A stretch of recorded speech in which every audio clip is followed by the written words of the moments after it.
ವೈದಿಕರಿಗೆ ಯಾಮಾರಿಸಿದ ನಾರಾಯಣ ಗುರು.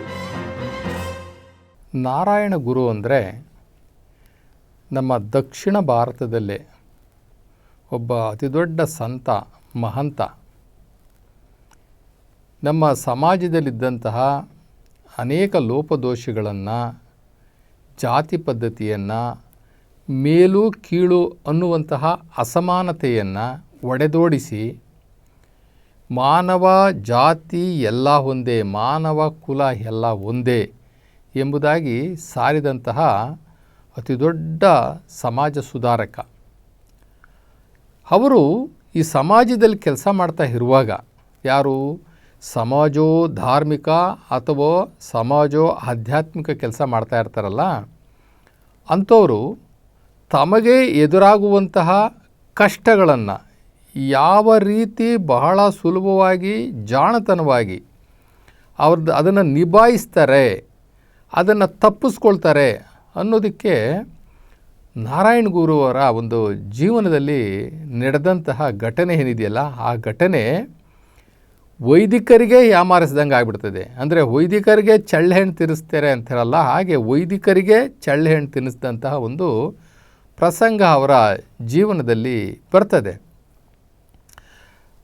ಅದನ್ನು ಸ್ವಲ್ಪ ಮುಂದೆ ನೋಡೋಣ. ಅದಕ್ಕೂ ಅಂತ ಮುಂಚೆ ನಾರಾಯಣ ಗುರುವ್ರ ಬಗ್ಗೆ, ಹೇಗೂ ನಾರಾಯಣ ಗುರು ಬಗ್ಗೆ ಮಾತಾಡ್ತಾ ಇದ್ದೀವಿ.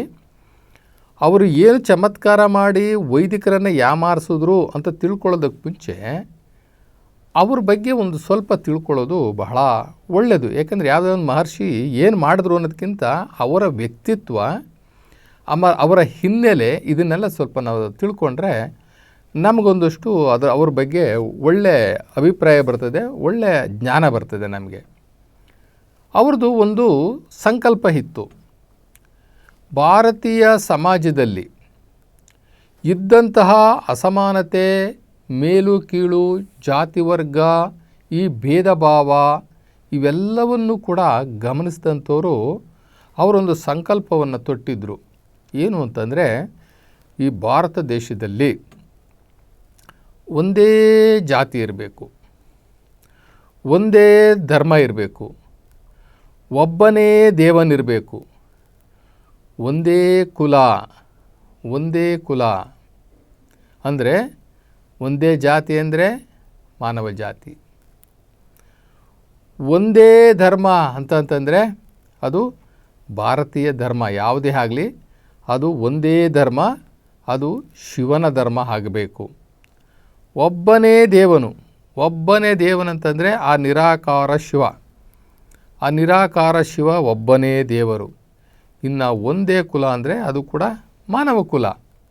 ನಾವೆಲ್ಲ ಒಂದೇ ತಂದೆಯ ಮಕ್ಕಳು, ನಿರಾಕಾರ ಶಿವನ ಮಕ್ಕಳು ಅಂತ ಅಂದಾಗ ಇಡೀ ಜಗತ್ತಲ್ಲಿರ್ತಕ್ಕಂಥವ್ರು ನಾವೆಲ್ಲರೂ ಏನಾಗ್ತೀವಿ, ಅಣ್ಣ ತಮ್ಮಂದಿರಾಗ್ಬಿಡ್ತೀವಿ. ಒಂದೇ ತಂದೆ ಮಕ್ಕಳು ಅಂತ ಅಂದಾಗ ನಾವೆಲ್ಲ ಅಣ್ಣ ತಮ್ಮಂದಿರು ಆಗಿಬಿಡ್ತೀವಿ. ನಮಗೆಲ್ಲ ಒಂದೇ ಭೂಮಿ, ಒಂದೇ ಆಕಾಶ, ಒಂದೇ ನೀರು, ಒಂದೇ ಗಾಳಿ, ಎಲ್ಲರಿಗೂ ಒಂದೇ ಸಮಾನವಾಗಿದೆ. ಗಾಳಿ ಆಗಲಿ, ಸೂರ್ಯ ಆಗಲಿ, ನೆಲ ಆಗಲಿ, ಅಥವಾ ನೀರು ಜಲ ಆಗಲಿ, ಒಂದು ದೇಶದವರಿಗೆ ಒಂದು ದೇಶದ ವ್ಯತ್ಯಾಸ ಇದೆಯಾ? ನಮ್ಮ ದೇಶಕ್ಕೆ ಒಬ್ಬ ಸೂರ್ಯ, ಇನ್ನೊಂದು ದೇಶಕ್ಕೆ ಒಬ್ಬ ಸೂರ್ಯ, ಇನ್ನೊಂದು ದೇಶಕ್ಕೆ ಇನ್ನೊಬ್ಬ ಚಂದ್ರ, ಆ ಥರ ಏನಿಲ್ಲ. ಒಂದೇ ಭೂಮಿ, ಒಂದೇ ಆಕಾಶ, ಒಬ್ಬನೇ ದೇವ. ಆದ್ದರಿಂದ ನಾವೆಲ್ಲ ಒಬ್ಬ ದೇವನ ಮಕ್ಕಳು. ಇದನ್ನು ಕನಸ್ಕೊಂಡಂಥವ್ರು. ಇದರ ಹಿಂದೆ 12ನೇ ಶತಮಾನದಲ್ಲಿ ಬಸವಾದಿ ಶಿವಶರಣರು ಇಂಥದ್ದೇ ಒಂದು ಕನಸನ್ನು ಕಂಡರು. ಇವರು 19ನೇ ಶತಮಾನದಲ್ಲಿ ಬರ್ತಾರೆ. 19ನೇ ಶತಮಾನದಲ್ಲಿ ಬಂದಂತಹ ನಾರಾಯಣ ಗುರು ಇಂತಹ ಒಂದು ಒಳ್ಳೆಯ ಸಂಕಲ್ಪವನ್ನು ತೊಡ್ತಾರೆ. ಒಂದೇ ಜಾತಿ ಇರಬೇಕು, ಒಂದೇ ಧರ್ಮ ಇರಬೇಕು, ಒಬ್ಬನೇ ದೇವರು ಇರಬೇಕು, ಒಂದೇ ಮನುಕುಲ ಇರಬೇಕು ಈ ಜಗತ್ತಲ್ಲಿ, ಅದರಲ್ಲೂ ವಿಶೇಷವಾಗಿ ಭಾರತೀಯ ಸಮಾಜದಲ್ಲಿ ಅಂತ ಹೇಳಿಬಿಟ್ಟು ಕನಸು ಕಾಣ್ತಾರೆ. ಇವರು ಒಂದು ಸಂತರು ಅಂತಂದರೆ ಮಹಾಯೋಗಿಗಳಂತಲೇ ಹೇಳ್ಬೋದು. ಯೋಗಿಗಳು ಯಾವಾಗಲೂ ಮೌನಿಗಳಾಗಿರ್ತಾರೆ. ಬಾಯಿ ಬಿಟ್ಟರೆ ಆ ವೇದಾಂತ, ಅವರ ಬಾಯಿನಲ್ಲಿ ಬರ್ತಕ್ಕಂಥ ಆ ವೇದಾಂತ, ಆ ಜ್ಞಾನ ಸಾಗರ ಹಾಗೆ ನದಿ ಹಾಗೇ ಈಚೆ ಬರ್ತದೆ. ಇವರು ಸಮಾಜ ಸುಧಾರಕರಾಗಿ, ವೇದಾಂತಿಗಳಾಗಿ ಕೇರಳದಲ್ಲಿ ಜನಿಸ್ತಾರೆ.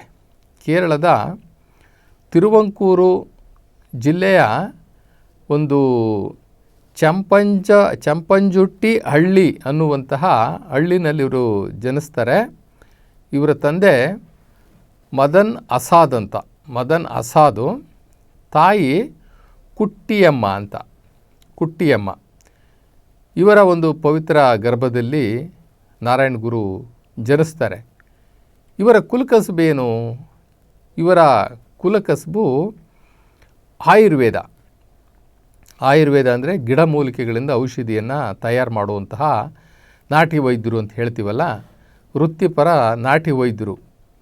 ಈ ನಾಟಿ ವೈದ್ಯವನ್ನು ಕೇರಳದಲ್ಲಿ ಮೂಲತಃ ಈ ಬುಡಕಟ್ಟು ಜನಾಂಗ, ಈ ಗುಡ್ಡಗಾಡಿನಲ್ಲಿ ವಾಸ ಮಾಡ್ತಾ ಇರ್ತಕ್ಕಂಥ ಈ ಬುಡಕಟ್ಟು ಜನಾಂಗ ಮೊದಲು ಅದನ್ನು ಪ್ರಾರಂಭ ಮಾಡಿ ಗಿಡಮೂಲಿಕೆಗಳನ್ನು ಸಂಗ್ರಹಣೆ ಮಾಡಿ ಬೆಟ್ಟ ಗುಡ್ಡಗಳಲ್ಲಿ ತಂದು ಕೊಡುವಂಥದ್ದು ವೃತ್ತಿ. ಅಂತಹ ಒಂದು ಆಯುರ್ವೇದ ವೈದ್ಯ ವೃತ್ತಿಯ ಕುಟುಂಬದಲ್ಲಿ ನಾರಾಯಣ ಗುರು ಜನಿಸ್ತಾರೆ. ಇವರು ಹಿಳವ ಜಾತಿಯವರು.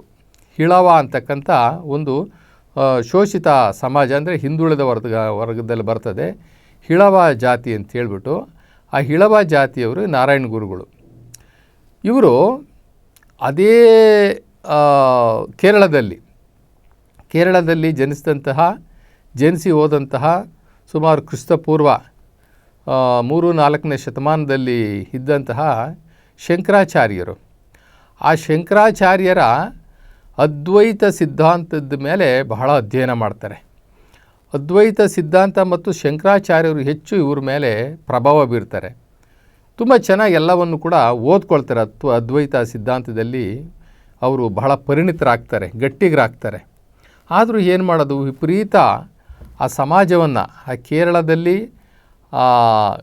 ಜಾತಿ ಪದ್ಧತಿ ಏನಿತ್ತಲ್ಲ, ಆ ವಿಪರೀತ ಆಗೋಗ್ಬಿಟ್ಟಿತ್ತು. ಅವತ್ತಿನ ಕಾಲಕ್ಕೆ ಜಾತಿ ಪದ್ಧತಿ ಅನ್ನುವಂಥದ್ದು ಮನುಷ್ಯ ಬಹಳ ಕೀಳಾಗಿ ನೋಡುವಂತಹ ಒಂದು ವಿಷಮ ಸ್ಥಿತಿ.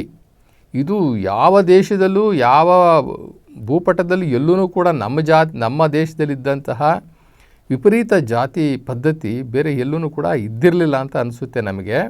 ಅದು ಅನ್ಟಚಬಿಲಿಟಿ ಅಂತಕ್ಕಂಥದ್ದು, ಅಸ್ಪೃಶ್ಯತೆ, ಇದು ಬೇರೆ ಎಲ್ಲೂ ಕೂಡ ನಾವು ಕೇಳಿಸ್ಕೊಂಡಿಲ್ಲ. ವರ್ಣ ಭೇದ ಇತ್ತು, ಆದರೆ ಜಾತಿ ಭೇದ ಅಂತಕ್ಕಂಥದ್ದು ನಮ್ಮಲ್ಲೇ ಇದ್ದಿದ್ದು, ಅದು ವಿಪರೀತವಾಗಿತ್ತು. ಇವರು ಯಾರನ್ನು ಬೈದ್ರೂ ಕೂಡ, ಯಾರಿಗೆ ಬುದ್ಧಿ ಹೇಳಿದ್ರೂ ಕೂಡ ನಮಗೆ, ಅಂದರೆ ಹೇಳಿದವ್ರಿಗೆ ಎದುರಾಗುವಂತಹ ಒಂದು ಪರಿಸ್ಥಿತಿ ಇತ್ತು. ಯಾರಿಗೆ ಬುದ್ಧಿ ಹೇಳೋದು? ದೊಡ್ಡ ಜಾತಿಯವ್ರಿಗೆ ಬುದ್ಧಿ ಹೇಳಿದ್ರೆ ಅವರು ಒಪ್ಪೋದೇ ಇಲ್ಲ. ಇನ್ನು ಸಣ್ಣ ಜಾತಿಯವ್ರಿಗೆ ಬುದ್ಧಿ ಹೇಳಿದ್ರೆ ಅವರು ಎಷ್ಟು ಅಂತ ಸಹಿಸ್ಕೊಳ್ತಾರೆ. ಸಣ್ಣ ಜಾತಿಯವರು ಈ ನೆಗ್ಲೆಕ್ಟೆಡ್ ಕ್ಯಾಸ್ಟ್ಸ್ ಇರ್ತದಲ್ಲ, ಈ ತುಳಿತಕ್ಕೆ ಒಳಗಾದಂತಹ ಶೋಷಿತ ಸಮಾಜ, ತುಳಿತಕ್ಕೆ ಒಳಗಾದಂತಹ ಆ ಶೋಷಿತ ಸಮಾಜಕ್ಕೂ ತಾಳ್ಕೊಳ್ಳೋದಕ್ಕೂ ಒಂದು ಇತಿಮಿತಿ ಇರ್ತದೆ. ಆದರೆ ಅವರು ತಾಳಲಾರದೆ ಏನಾದರೂ ತಲೆ ಎತ್ತಿದ್ರೆ ಅವ್ರಿಗೆ ಹಿಂಸೆ ಆಗುತ್ತೆ. ಅವ್ರು ತಲೆ ತೆಗೆಯುವ ಲೆವೆಲ್ಗೂ ಸಹ ಅದು ಹೋಗ್ಬಿಡ್ತದೆ. ಆವಾಗ ಇವ್ರು ಅಂತಾರೆ ನೋಡಿ, ಹಲ್ಲೂ ನಮ್ಮದೇ, ನಾಲಿಗೆನೂ ನಮ್ಮದೇ. ಈಗ ಹಪ್ಪಿ ತಪ್ಪಿ ನಾಲಿಗೆ ಹೆಚ್ಚು ಕಡಿಮೆ ಮಾತಾಡಿದ್ರೆ ಹಲ್ಲು ಕಚ್ಚಿಬಿಡ್ತದೆ. ಹಲ್ಲು ಕಚ್ಚಿತು ಅಂತ ಹೇಳ್ಬಿಟ್ಟು ಹಲ್ಲನ್ನೆಲ್ಲ ಕಿತ್ತಾಕ್ಲಿಕ್ಕೆ ಸಾಧ್ಯನಾ? ಸಾಧ್ಯ ಇಲ್ಲ. ಅವೆರಡು ಜೊತೆಲೇ ಇರಬೇಕು, ಅವೆಲ್ಲ ಹೊಂದಾಣಿಕೆ ಮಾಡ್ಕೊಂಡೇ ಹೋಗಬೇಕು. ಒಂದು ಸಲ ಹಲ್ಲಿಗೂ ನಾಲಿಗೆಗೂ ಜಗಳ ಬರ್ತದೆ. ಹಲ್ಲು ಹೇಳ್ತದೆ, ಹೆಚ್ಚು ಮಾತಾಡಬೇಡ, ನೀನು ಮಾತಾಡಿದ್ರೆ ಕಚ್ಚಿಬಿಡ್ತೀನಿ, ನಿನ್ನ ಪೀಸ್ ಮಾಡಿಬಿಡ್ತೀನಿ ಅಂತ ಹಲ್ಲು ಹೇಳ್ತದೆ.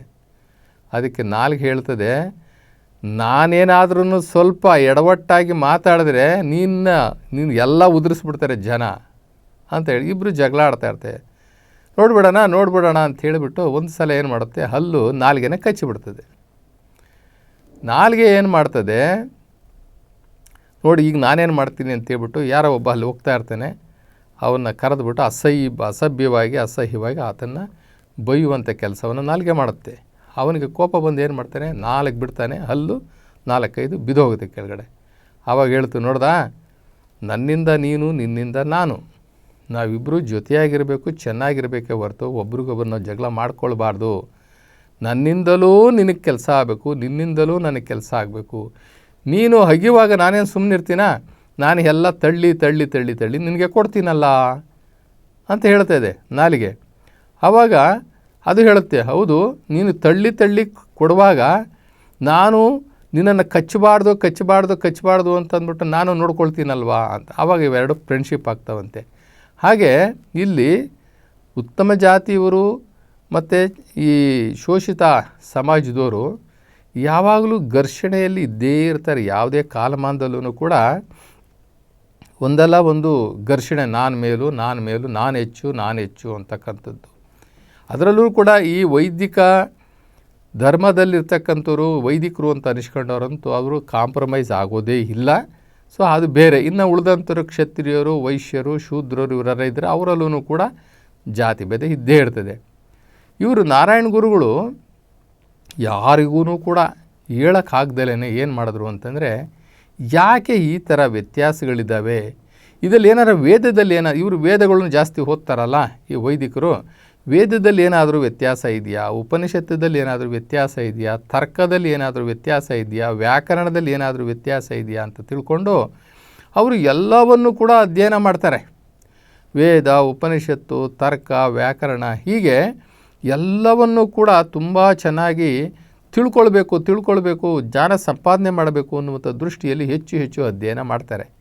ಅವರಿಗೆ ಚಟ್ಟಾಜಿ ಸ್ವಾಮಿ ಅಂತಕ್ಕಂಥವ್ರು ಒಬ್ಬರು ಪರಿಚಯ ಆಗಿ ಅವರಿಂದ ಎಲ್ಲವನ್ನು ಕೂಡ ಸಂಸ್ಕೃತವನ್ನು ಸಹ ಅಭ್ಯಾಸ ಮಾಡಿ ಇಷ್ಟೆಲ್ಲ ಅವರು ಈ ವೇದಗಳು, ಉಪನಿಷತ್ತುಗಳನ್ನು ಇವೆಲ್ಲವನ್ನು ಕೂಡ ಓದ್ಕೊಳ್ತಾರೆ. ಆದರೆ ಇವರಿಗೆ ಆಶ್ಚರ್ಯ ಆಗುತ್ತೆ, ಎಲ್ಲಿಯೂ ಕೂಡ ಜಾತಿಭೇದ ಮಾಡಿಲ್ಲ, ಎಲ್ಲಿಯೂ ಕೂಡ ವರ್ಗಭೇದ ಮಾಡಿಲ್ಲ. ಇವರು ಯಾಕೆ ಸಮಾಜವನ್ನು ಒಡೆದು ಆಳುವಂತಹ ನೀಚ ಕೆಲಸವನ್ನು ಮಾಡ್ತಾ ಇದ್ದಾರೆ, ಎಲ್ಲರೂ ಸಮಾನರು ಅನ್ನುವಂಥದ್ದು ಯಾಕೆ ಇವರಿಗೆ ಬರ್ತಾ ಇಲ್ಲ? ಬಾವಿ ನೀರು ಮುಟ್ಟಿಸೋದಿಲ್ಲ, ಕೆರೆ ನೀರು ಮುಟ್ಟಿಸೋದಿಲ್ಲ, ಕುಂಟೆ ನೀರು ಮುಟ್ಟಿಸೋದಿಲ್ಲ. ಈ ಅಸ್ಪೃಶ್ಯ ಸಮಾಜದವ್ರನ್ನೆಲ್ಲ ಊರಿಂದ ಆಚೆ ಹಿಡ್ತಾರೆ, ಪ್ರಾಣಿಗಳಂತೆ ನೋಡ್ತಾರೆ. ಆ ವಲಸು ತಿನ್ನುವಂತಹ ಪ್ರಾಣಿಗಳನ್ನಾದರೂ ಮನೇಲಿ ಒಳಗಡೆ ಬಿಟ್ಕೊಳ್ತಾರೆ. ಆದರೆ ಈ ಮನುಷ್ಯರನ್ನು ಆ ನಾಯಿ ಬೆಕ್ಕುಗಳಿಗಂತ ಕಡೆಯಾಗಿ ನೋಡ್ತಾರಲ್ಲ ಅನ್ನುವಂಥದ್ದು ಮತ್ತಷ್ಟು ಇವರಿಗೆ ಬಿಡಿಸಲಾರದಂತಹ ಒಂದು ಒಗಟಾಗುತ್ತೆ.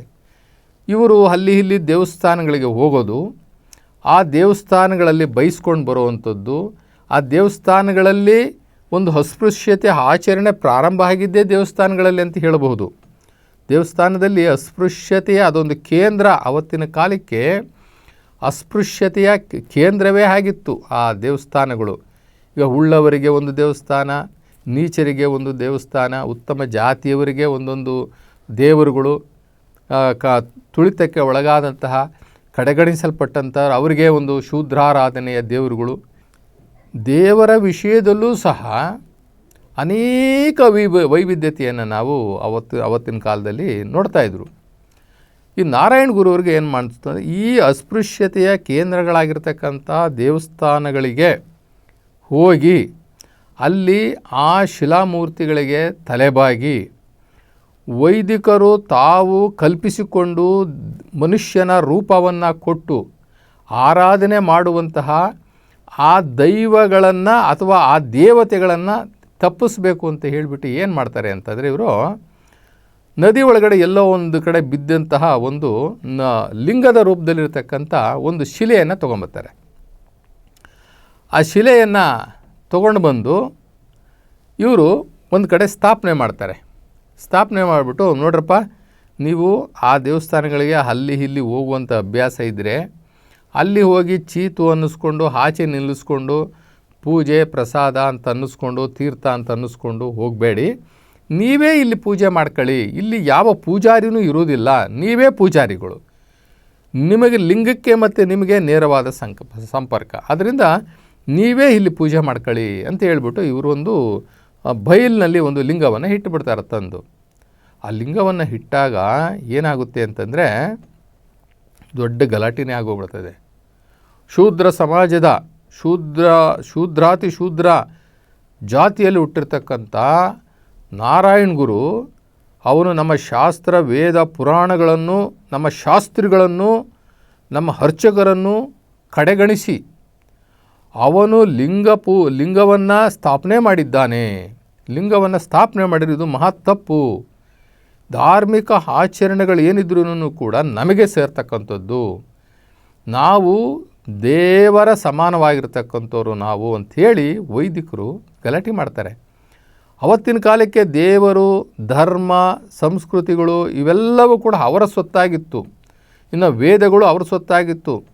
ಅವರ ಪರ್ಮಿಷನ್ ಇಲ್ಲದೆ ಯಾರೂ ಕೂಡ ಸಂಸ್ಕೃತ ಅಭ್ಯಾಸನೂ ಕೂಡ ಮಾಡಲಿಕ್ಕಾಗ್ತಿರ್ಲಿಲ್ಲ. ಸಂಸ್ಕೃತ ಇರೋದು ದೈವ ವಾಣಿ, ಅದನ್ನು ಬ್ರಾಹ್ಮಣರಿಗೆ ಮಾತ್ರ ಮೀಸಲು ಅನ್ನುವಂಥದ್ದು. ಅದು ಬ್ರಾಹ್ಮಣರಿಗೂ ಅಲ್ಲ, ಬ್ರಾಹ್ಮಣರು ನಮ್ಮಂಗೆ ಸಾಮಾನ್ಯ. ಈ ವೈದಿಕರು ಆ ಬ್ರಾಹ್ಮಣರಲ್ಲಿ ಇನ್ನೊಂದು ಸ್ಟೆಪ್ ಮೇಲೆ, ಬ್ರಾಹ್ಮಣರಲ್ಲಿ ಇನ್ನೊಂದು ಸ್ಟೆಪ್ ಮೇಲೆ ಅಂತಂದರೆ ವೈದಿಕರು ಅಂತ ಹೇಳ್ಬಿಟ್ಟು, ಅಂದರೆ ಈ ಶಾಸ್ತ್ರಗಳನ್ನು ಮಾಡಿಸುವಂಥವರು, ಆಚರಣೆಗಳನ್ನು ಮಾಡಿಸುವಂಥವರು, ಈ ಮಂಗಳ ಕಾರ್ಯಗಳನ್ನು ಮಾಡಿಸುವಂಥವ್ರು ಇವರೆಲ್ಲ ಇದ್ದಾರಲ್ಲ, ಅವರಿಗೆ ವೈದಿಕರು ಅಂತ ಕರೀತಾರೆ. ಆ ವೈದಿಕರಿಗೆ ಫಸ್ಟು ಬಲಿಯಾಗಿದ್ದು ಈ ಬ್ರಾಹ್ಮಣರು.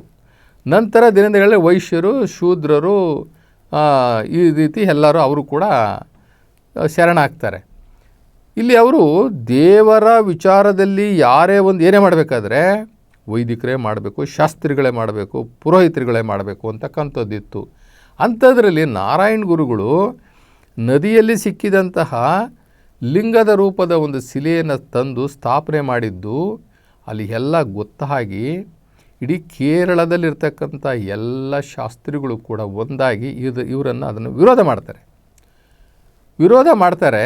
ಆವಾಗ ಈ ಒಂದು ಸಂದರ್ಭವನ್ನು ಹೇಗೆ ನಿಭಾಯಿಸೋದು ಅನ್ನುವಂಥದ್ದು ನಾರಾಯಣ ಗುರುಗಳಿಗೆ ಬಹಳ ಯೋಚನೆ ಆಗುತ್ತೆ.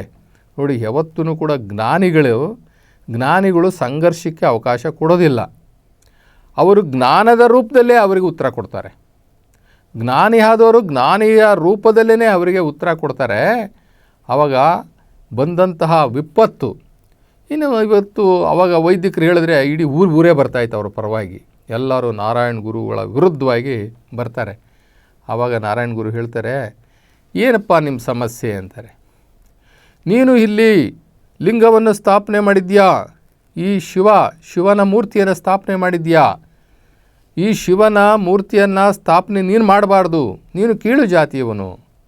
ಇದು ಏನಿದ್ರೂ ಬ್ರಾಹ್ಮಣೋತ್ತಮರು ಮಾಡಬೇಕಾದ ಕೆಲಸವನ್ನು ನೀನು ಮಾಡಿದ್ಯಾ. ಇದು ನಮ್ಮ ಬ್ರಾಹ್ಮಣ ಪರಂಪರೆಗೆ, ನಮ್ಮ ವೈದಿಕ ಪರಂಪರೆಗೆ ಇದು ವಿರೋಧ ಎಂಬುದಾಗಿ ಕೇಳ್ತಾರೆ. ಆವಾಗ ಅವರು ಹೇಳ್ತಾರೆ, ನೋಡಿಪ್ಪ, ನಿಮ್ಮ ಶಿವನನ್ನು ನಾನು ಇಲ್ಲಿ ಸ್ಥಾಪನೆ ಮಾಡಿಲ್ಲ. ನಿಮ್ಮ ಶಿವನನ್ನು ಇಲ್ಲಿ ನಾನು ಸ್ಥಾಪನೆ ಮಾಡಿಲ್ಲ. ಇದು ಶೂದ್ರರ ಶಿವ,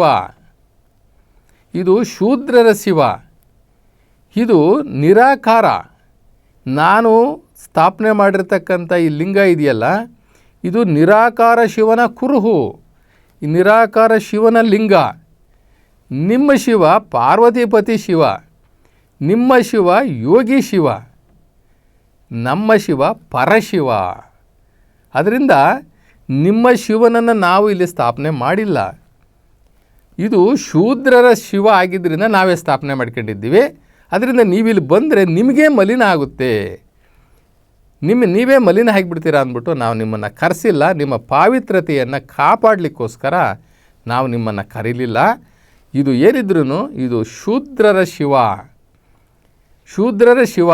ದಯವಿಟ್ಟು ನೀವು ಹತ್ರಕ್ಕೂ ಬರಬೇಡ್ರಿ, ನಿಮಗೆ ಅಮಂಗಳ ಆಗಿಬಿಡ್ತದೆ, ನಿಮಗೆ ಮೈಲಿಗೆ ಆಗಿಬಿಡ್ತದೆ ಅಂತ ಹೇಳಿಬಿಟ್ಟು ಬಹಳ ಉಪಾಯವಾಗಿ ಅವರನ್ನು ಅವತ್ತು ಆಗಬೇಕಾಗಿರ್ತಕ್ಕಂಥ ಅನಾಹುತ ಅಥವಾ ಗಲಾಟೆಗಳನ್ನು ಬಹಳ ಗಂಭೀರವಾಗಿ ಜ್ಞಾನದ ಮುಖಾಂತರ ಅದನ್ನು ಭೇದಿಸ್ತಾರೆ. ಇದು ಎಲ್ರಿಗೂ ಸಾಧ್ಯ ಆಗೋದಿಲ್ಲ. ನೋಡಿ, ಲಿಂಗ ಅಂತಂದರೆ ಅದು ನಿರಾಕಾರ ಶಿವ. ನಾವು ಲಿಂಗ ಅಂತಲೇ ನಾವು ತಿಳ್ಕೊಳ್ಬೇಕು, ನಿರಾಕಾರ ಶಿವ. ಆ ನಿರಾಕಾರ ಶಿವನ ಒಂದು ಸಾಕಾರ ಕುರುಹು ಅಂತಂದರೆ ಲಿಂಗ. ಆದರೆ ಆ ವೈದಿಕರು ತಿಳ್ಕೊಂಡಿದ್ದೇನು? ವೈದಿಕರು ತಿಳ್ಕೊಂಡಿದ್ದು ಲಿಂಗ ಅಂತಂದರೆ ಪಾರ್ವತಿಪತಿ ಶಂಕರ ಅಂತ ತಿಳ್ಕೊಂಡಿದ್ರು. ಪಾರ್ವತಿಪತಿ ಶಂಕರನ ಮುಖವಾಡ ಹಾಕಿ ಆ ಲಿಂಗಕ್ಕೆ, ಲಿಂಗ ಅಂದರೆ ಪಾರ್ವತಿಪತಿ ಶಂಕರ ಅಂತ ಅವ್ರಿಗೇನು ಜನಕ್ಕೆ ತೋರಿಸ್ತಾ ಇದ್ರಲ್ಲ, ಅದನ್ನು ಅವರಿಗೆ ವಾಪಸ್ ಮಾಡಿ ಇವರು ನಿರಾಕಾರ ಶಿವ, ಅವನಿಗೆ ಆಕಾರ ಇಲ್ಲ, ಅವನು ಜ್ಯೋತಿ ಸ್ವರೂಪ, ಆದ್ದರಿಂದ ಇದು ಶೂದ್ರರ ಶಿವ. ಎಷ್ಟು ಚೆನ್ನಾಗಿ ಆ ಸಂದರ್ಭವನ್ನು ಅವರು ಮ್ಯಾನೇಜ್ ಮಾಡಿದ್ದಾರೆ. ಇಲ್ಲ ಅಂದಿದ್ರೆ ಏನಾಗ್ತಾಯಿತ್ತು ಅಂದರೆ ದೊಡ್ಡ ಹೊಡೆದಾಟ ಆಗ್ಬಿಡ್ತಾಯಿತ್ತು.